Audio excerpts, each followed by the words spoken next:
Police Brigadier General Vicente Lim, Calamba City, Laguna.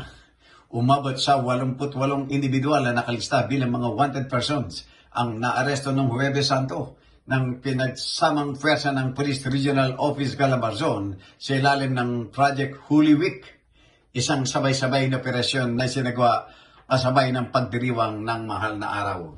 Ang operasyon ay kinabibilangan ng mga operatiba mula sa Regional Intelligence Division 4A, Regional Special Operation Units 4A at Provincial Intelligence Units mula sa iba't ibang police provincial offices, Regional Mobile Force Battalion 4A at mga tauhan mula sa mga istasyon ng pulisya sa buong rehiyon ng Calabarzon. Sa kabuang bilang ng mga naresto, 29 ang nakilala bilang most wanted persons, habang 50 ang kinategorya bilang other wanted persons.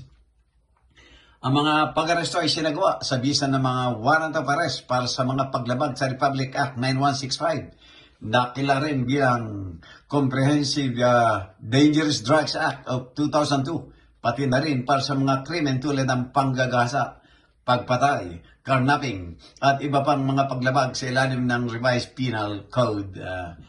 Si Regional Director, Police Brigadier General Hansel Marandan ay binigyan din ang hindi matitinag na dedikasyon at kahandaan ng pwersa ng pulisya sa kabila ng malawakang pag-deploy ng mga tauhan sa buong rehiyon sa panahon ng pagdiriwang noong mahal na araw. Ang pagsasakripisyo ay para sa kaligtasan at kaginhawa ng komunidad ay aming pangako sa panahong ito ng pagninilay, pahayag ni PB Gen Marandan. Ang mga naaresto ay kasalukuyang nasa kustodiya ng kanilang operating units at mga istasyon ng pulisya para sa wastong dokumentasyon at pagpoproseso.